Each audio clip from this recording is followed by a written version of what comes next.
Hello there and welcome to another week in our garden. It's a gorgeous day, not a cloud in the sky, the swallows are flying around, birds are singing, and we're down here. It's lovely and peaceful.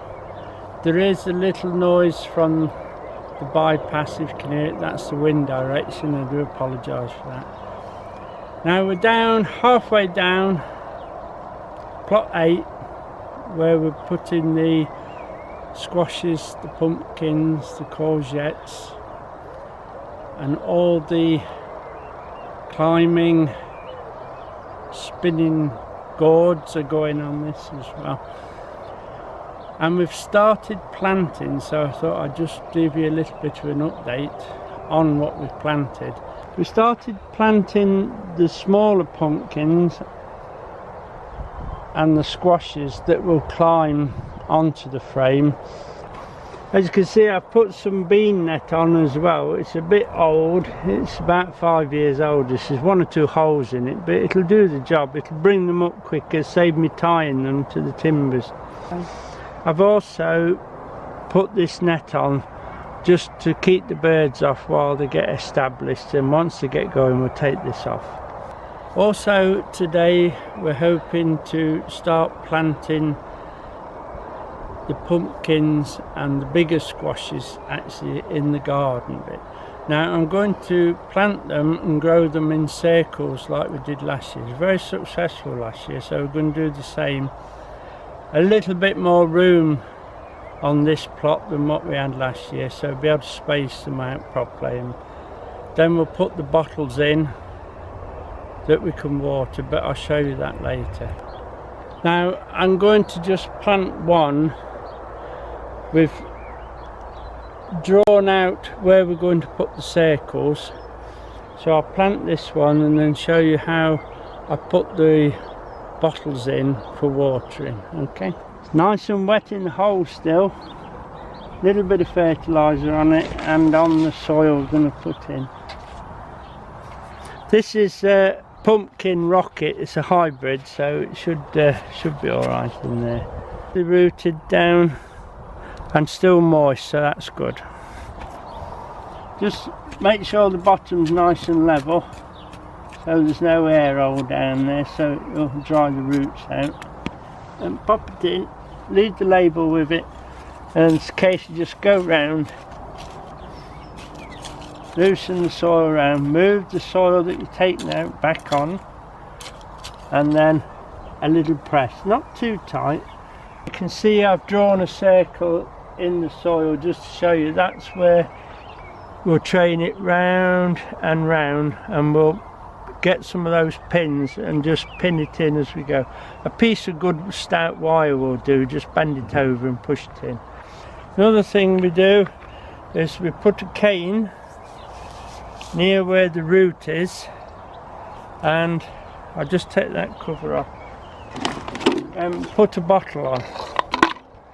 Now when I'm coming to water, I can just pour the water straight into that hole, straight into the bottle, and it will flood the root, because this will be completely covered by leaves. Now as the leaves come up, the bottle will disappear, so what we do, we keep putting bottles on. These are a bit dirty, the last year's bottles, but they'll do. And then, so when the foliage is right up here, we can still see where that root is, where we can water. And just put a cap on the top to protect your eyes and your face. There you are, that's how we'll start, and then we'll build it up from there. We can actually water into there and it'll go straight to the root. We'll need a little bit of bird protection, so I might have to hang something on it just to keep the birds off. Probably bring the bird scarer up and put it in here and let it spin round with a little bit of breeze. There will be a little bit of weeding to do until they get established. Once they're established, they actually keep the weeds down, but you will get a few weeds while they get established. And they will need, as I said, that little bit of protection from the birds until they really get going. Now, while I've been planting and preparing the frame, Diane's put some tripods up, well they're actually 4 pods, and put some sweet peas on them so we can have like a wigwam of sweet peas as well on the garden. So just pop them in on 4 canes and then put some jute string round, take them up. And she's also put her pet hawk up here as well to keep the birds off the sweet peas. Seems to be working. Well, this one ain't at any anyway. Now the other thing with planting this time of year, it's only nearly mid-May, so it's still a little bit on the early side, especially this far north. You must keep an eye on the weather. If it's going to be a frost, then you need some fleeces out or a bit of newspaper, anything to cover these up just to hold the frost off. Although the ground is warm and it will radiate a bit of heat at night, if it's a really cold night it will get these tender plants. Now we've finished planting the larger of the squashes and the pumpkins actually in the bed, and we've still a few more to put on the frame. I do believe there's a few more melons to go on the frame yet, but I'm holding those a little while because it's still quite cold in the morning yet, and melons just will not tolerate the cold at all. As you can see, I've brought Hawkeye up to this end, so it might frighten a few of the birds. I think it wants a repaint now, it's getting a bit faded. It's doing its job. Planted 5 of the pumpkins and the larger squashes. I'll grow them into circles like I said. Now we've popped into the fruit cage just to pop these new strawberry beds in. I've got the ones that we layered off the crop that we've got over there that's getting quite old now. I'm going to replace them into this space here, and remember that when the new raspberries are away, this raspberries here will be grubbed out because they're getting a bit old now. We'll get the stakes and some fencing wire and I'll wire those up ready for tying in later, and it'll also keep them away from the strawberries so they're not overshadowing them too much. These are the strawberry plants that we layered ready for planting in this new bed. Now what we need to do, as you see there's flowers coming on them. There's one there actually showing fruit already. We don't want them fruiting this year at all. What we'll do, we'll just take these flowers off and then keep an eye on them. If they throw any more, we'll take those off as well. Now we just pop them in, and I want to put a little bit of fertilizer under them as well. Now because we want it to grow and make a stronger plant this year, we take the flowers off so it'll concentrate on root rather than fruit. Okay, we just squeeze them out the pot. It's well rooted, look, very well rooted. You can grow these on a raised bed, but remember they will need extra watering because they're on a raised bed. They will dry out a lot quicker. Yeah. I'll do one more so you can see the spacing. Same again, look, take the flower off. We don't want flowers, we want roots. Any dead leaves, take them off. Spacing wise, I'm going the full trowel, which is just over 12 inches. If you imagine when these really get going, they will need that amount of room. So put them in. Bit of good ground here. Very stony my ground up here. Look at that. Stones everywhere.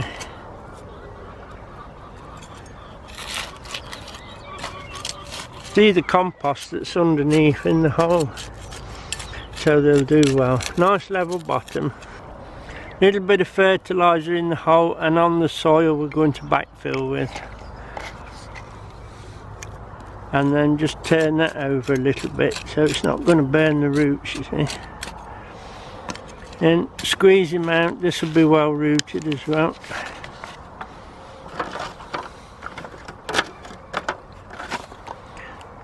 Nice new plant. It's going to grow well. Pop him in, and then chomp round.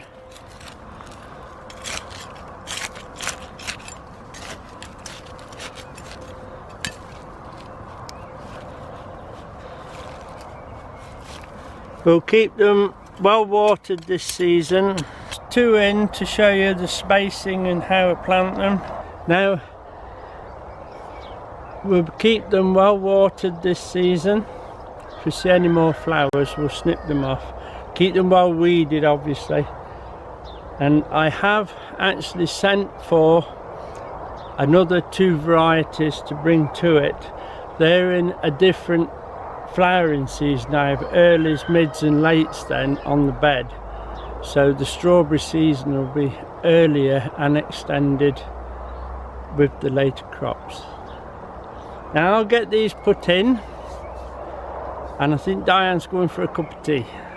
Make me one. What's this? Now we're back in the fruit case, so I can just show you the strawberry line that we put in yesterday actually. Show you how it's finished. Now it's just a case of keeping them weeded, keeping them watered, and when the next batch arrives we'll put that to one side of them, so we'll have a full season of strawberries then.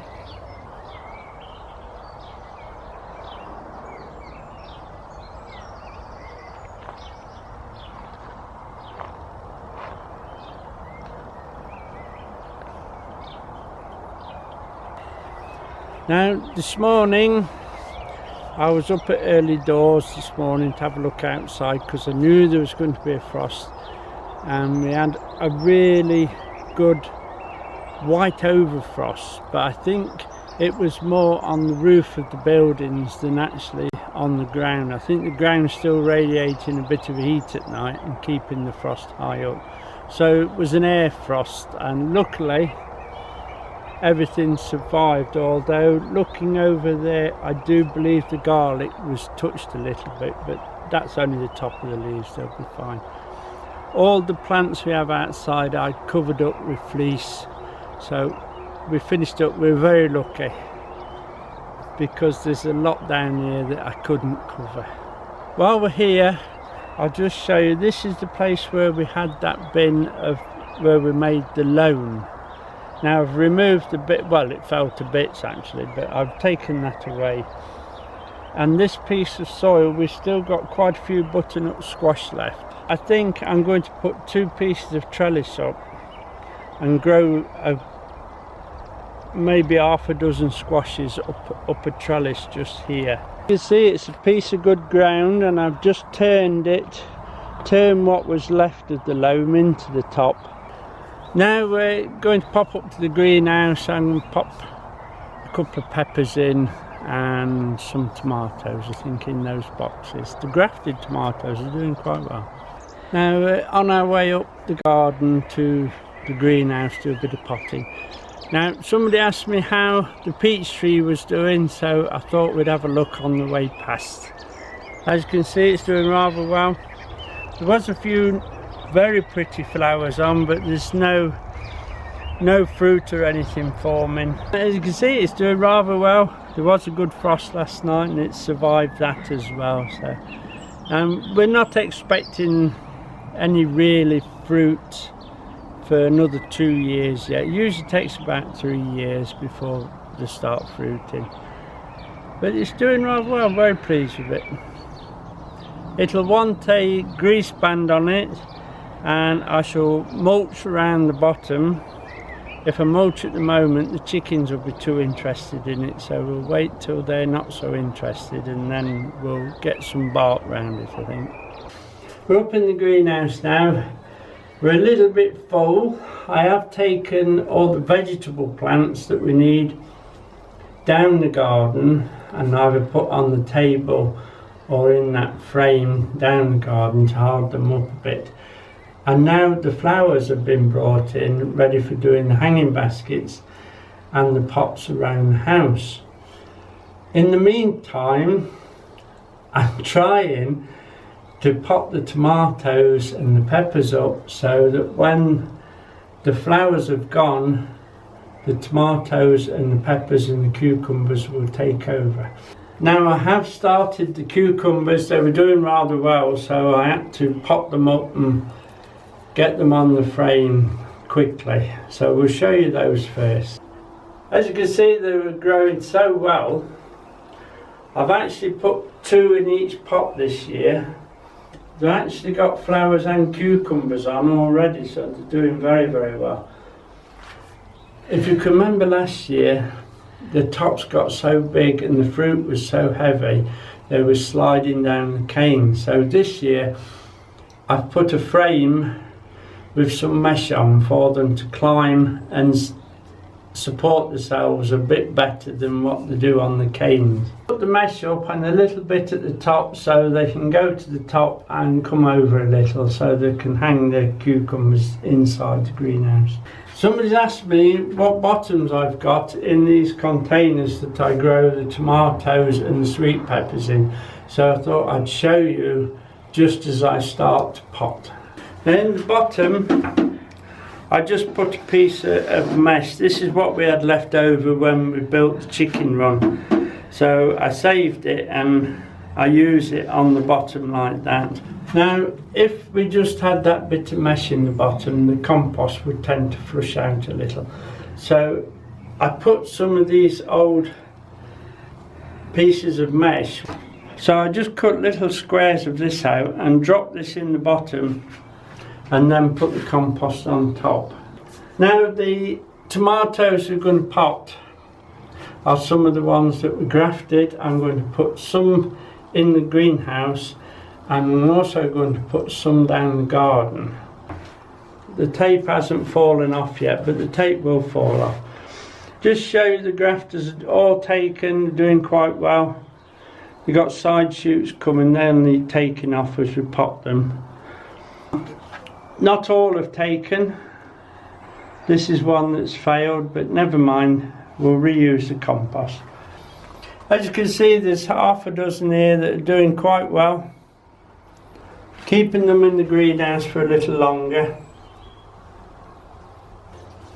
Now the compost we're using this year, because the season's running late and I haven't had time to make my compost, and the compost in the bins haven't done awfully well this year, so I'm using Miracle Grow multi-purpose compost for all the potting this year. There's actually, according to the label anyway, there should be enough feed in there for the season, but we'll feed the tomatoes and the peppers anyway.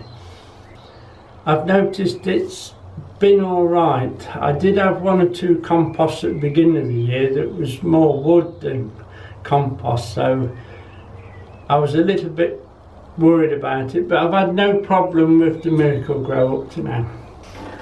This is the pepper, sweet pepper we're going to put in. It's one from Stu. So Stu, they've done fine, and this is Orange Sun going in. Now, as you can see, it's good compost. There you are. We're potting. We're going to use this Vitax Q4 root maul.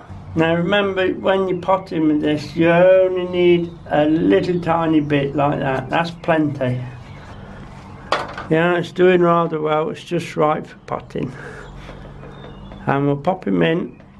We will be using the support sticks with these as well.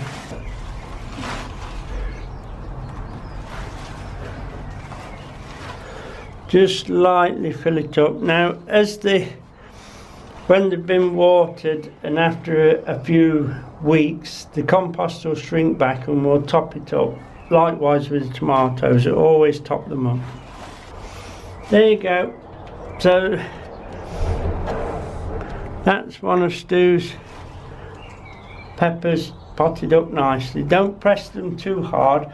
Now another little thing I like to do with peppers, I know some people don't, but I do, is a little tiny sprinkle of, and that's plenty, of chalk on top, and just mix it in. Supposedly it's supposed to stop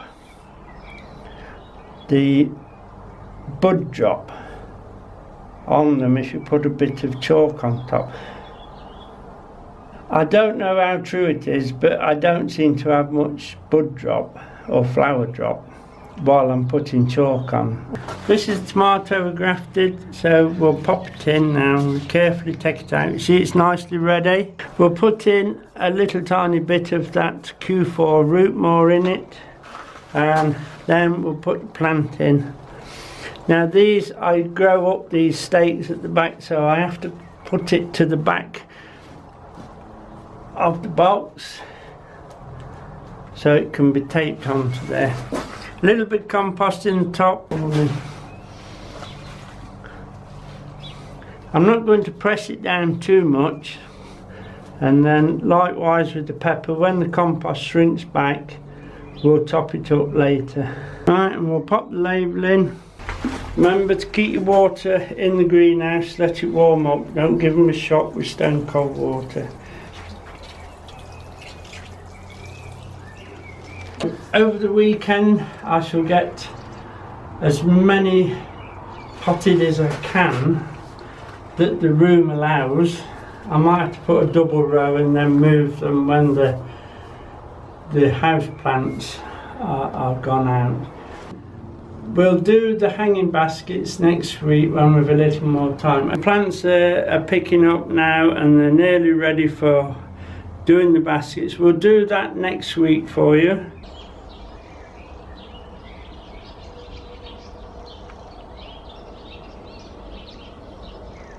And we'll hang them in here for about a week so they can settle down, and then we'll put them on the cottage.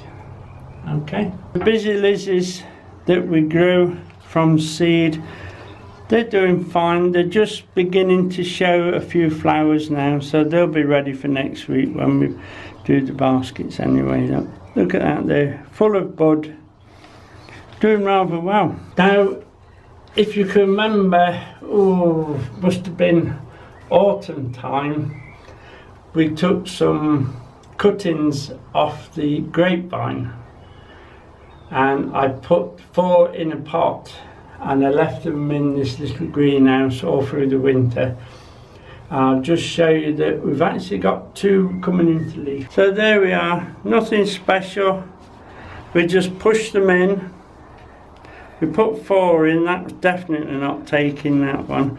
That one's just got a little bit of bud swell on it still, so that might come as well. So that's 2 vines that we've got. We'll keep this in the greenhouse, let them grow on a bit before we move them down. The jasmine that we took the cuttings off last week, yeah, look, they're standing well. One's down a little, but I think it's still with us.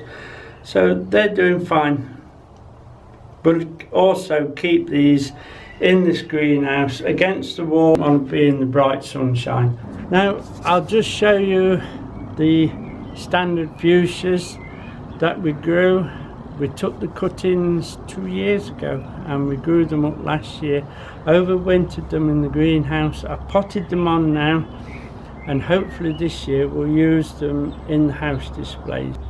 As you can see, they're full of an early flush of flowers. Now I've potted them, we'll get some more growth on them, then hopefully a second flowering. Now that'll be about it for this week. I hope you enjoy the wedding tomorrow. Diane will be glued to the television tomorrow, she'll love it tomorrow. I've even put the Union Jack up for the day. Now that'll be it for this week. As I said, many thanks for subscribing, thank you for watching, and hopefully we'll see you next week in more glorious sunshine. Okay, bye now.